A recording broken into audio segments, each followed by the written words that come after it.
عید الفطر کے حوالے سے ہمیں سی ایم بلوچستان میر عبدالقدوس بزنجو صاحب اور چیف سیکرٹری بلوچستان نے اور سیکرٹری لوکل گورنمنٹ نے ہدایت جاری کی ہے کہ ایک صفائی مہم کا آغاز ہونا چاہیے.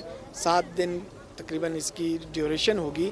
اس میں ہماری کوشش ہوگی جو کنجسٹڈ علاقے ہیں جو ایڈمنسٹریشن کے انڈر آتے ہیں ان سب کی پراپر صفائی کریں اور ان کو جو ہیں نالے بھی آئے تھے, کچرا سالڈ ویسٹ بھی آتا ہے اور ان کو ہم انشاءاللہ 7 دن کے اندر انشاءاللہ کور کریں گے تاکہ لوگوں کو عید الفطر کے موقع پہ کوئی دشواری نہ ہو. سر, شہر میں جو ڈمپ کچرے ہیں 7 دن میں وہ اٹھائے جاتے ہیں, کیا میٹروپولیٹن کاملا گلیوں میں جس طرح روٹین کے مطابق کام کر رہا ہوتا ہے کہ 7 دن کے دوران وہاں پر بھی وہ کام کرتا رہے گا؟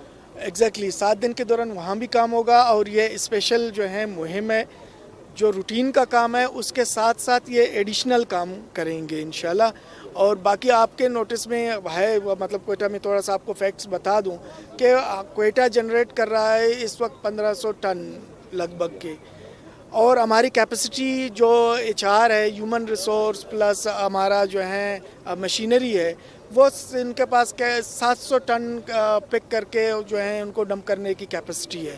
تو کیپیسٹی بلڈنگ کی تھوڑی ضرورت ہے. اس پہ ہم نے ایک پلان تیار کیا ہے جو جلدی گورنمنٹ آف بلوچستان کے ساتھ شیئر کریں گے. کیپیسٹی جیسے بڑھے گی 1500 ٹن اسی دن اگر اٹھائے جا سکیں تو پھر یہ مسائل سامنے نہیں آئیں گے. تو اس کی نیو ہائرنگ ہوگا, کانٹریکٹ بیسس پر ہوگا, فنڈ کا کیا ایشو ہے؟ سب سے پہلے تو فنڈز اگر گرانٹ ہوتے ہیں ان کے ساتھ لازمی ہے کہ ہائی لیول پہ میٹنگز ہوں گے. اگر وہ پرماننٹ ملازم ہائر کرتے ہیں یا کانٹریکٹ پہ کرتے ہیں, جس طریقے سے گورنمنٹ پالیسی دیتی ہے ہم اسی طریقے سے کام کرنے کے لیے تیار ہیں. ہماری صرف اور صرف کوشش یہ ہے کہ جتنی سالڈ ویسٹ جنریٹ ہو رہا ہے اتنی ہی لفٹنگ پاور ہمارے پاس ہو, کیپیسٹی ہو, تاکہ ہم اس کو جو ہے لفٹ کر سکیں.